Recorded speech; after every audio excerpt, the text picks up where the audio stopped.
आज ये दूसरा वीडियो अनिल सर के द्वारा न्यूटन कोचिंग सेंटर डावनिया। आज हम लोग जानेंगे क्लास 10 में प्रकाश क्या होता है और प्रकाश किसे कहते हैं और प्रकाश के परावर्तन के कितने नियम होते हैं। सबसे पहले बात करते हैं कि प्रकाश हेडिंग आपका है प्रकाश। प्रकाश वह माध्यम है जिसके द्वारा हम किसी वस्तु को देखते हैं या देखने की अनुमति प्राप्त होती है तो वह प्रकाश कहलाता है।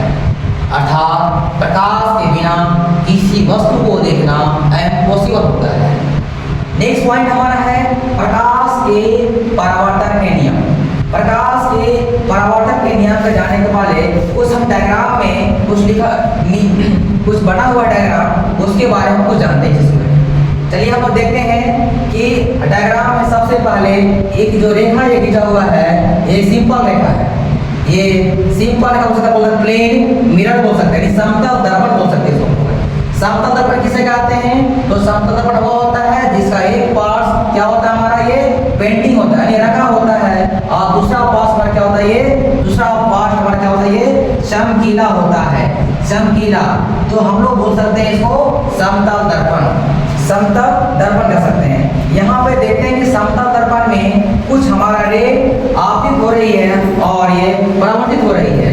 यानी यहाँ पे बात करते हैं कि ये रे ये बिल्कुल जो रे आ रही है और ये आने के तत्पश्चात ये समतल दर्पण से टकरा रहा है और समतल से टकराने के बाद पुनः ये क्या कर रहा है वापस उसी दिशा में क्या कर रहे हैं लौट जा रहा है। यानी हम लोग बात करते हैं इसको हम लोग कि आने वाला किरण हमारा ये है, यानी बोलते हैं आने वाले किरण इंसिडेंट रे और बोलते हैं आपतित किरण। यानी जो भी किरणें हमारे समतल दर्पण पर आकर पड़ेगा उसे बोलेंगे इंसिडेंट रे बोलेंगे। लेकिन जब दर्पण में पड़ेगा और पड़ने के बाद उसी दिशा में लौट जाएगा उसे बोलेंगे हम लोग रिफ्लेक्शन रे बोलेंगे। चलिए तो उसके बाद बात करते हैं हमारा उसके बीच हमारा ये जब ये किरणें आपतित हो रही है और परावर्तित हो रही है तो उसके बीच में दो एंगल बन रहा है ना, जिसको हम बोलते हैं इंसिडेंट एंगल बोलते हैं और क्या बोलते हैं रिफ्लेक्शन एंगल बोलते हैं। यानी इंसिडेंट एंगल क्या होता है आपतन कोण और दूसरा होता है ये परावर्तन कोण। यानी आपतन कोण क्या बोलेंगे बाबू कि ये आपतित किरण और ये एक बीच हमारा जो है इसको बोलते हैं नॉर्मल बोलते हैं। नॉर्मल यानी बोलते हैं क्या बोलेंगे इसको हम लोग अभिलंब बोल सकते हैं। क्या बोलेंगे अभिलंब। यानी क्या बोल सकते हैं कि आपतित किरण और अभिलंब के बीच बने कोण को हम लोग बोलेंगे आपतन कोण। यानी आपतित किरण और अभिलंब के बीच बने को कौन बोलेंगे आपतन कोण बोलेंगे। और उसके बाद ये परावर्तित किरण ये है परावर्तित किरण और ये क्या है अभिलंब है। यानी परावर्तित किरण और अभिलंब के बीच बने कोण को हम लोग बोलते हैं ये परावर्तन कोण के नाम से जानते हैं, रिफ्लेक्शन एंगल बोलते हैं। यानी हम लोग ये भी जानेंगे कि आपतन कोण ये जो होता है आपतन कोण को हम लोग आई के द्वारा सूचित करते हैं, इंडिकेट करते हैं। और ये परावर्तन कोण जो होता है हमारा ये वो परावर्तन कोण को हम लोग कोण आर द्वारा इंडिकेट करते हैं। ठीक है, अब उसके बाद हम जानते हैं क्या कि हमारे ये आपतन कोण हो गया, परावर्तन कोण हो गया और ये हो गया आपतित किरण और एक हमारा हो गया ये परावर्तित किरण हो गया। हम लोग जानते हैं कि इसका नियम क्या होता है। यानी हम बात करेंगे प्रकाश के परावर्तन के नियम।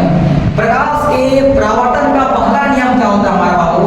पहला नियम क्या होता है कि आपतित किरण और परावर्तित किरण और ये आपतन बिंदु होता है, ये बिंदु होते हैं इंसिडेंट पॉइंट। आपतन बिंदु यानी आपतित किरण परावर्तित किरण आपतन बिंदु पर डाला गया विलंब तीनों एक ही तल पर स्थित होता है, ना कि एक बिंदु पर, एक तल पर स्थित होता है। और दूसरा क्या होता है आपतन कोण और परावर्तन कोण सदैव क्या होता है बराबर होता है। ये प्रकाश के परावर्तन का नियम है। अब हम लोग नेक्स्ट वीडियो मिलेंगे, इसलिए आपको धन्यवाद। अगर आपको ये वीडियो अच्छा लगेगा तो लाइक शेयर और सब्सक्राइब जरूर करें। थैंक यू, धन्यवाद।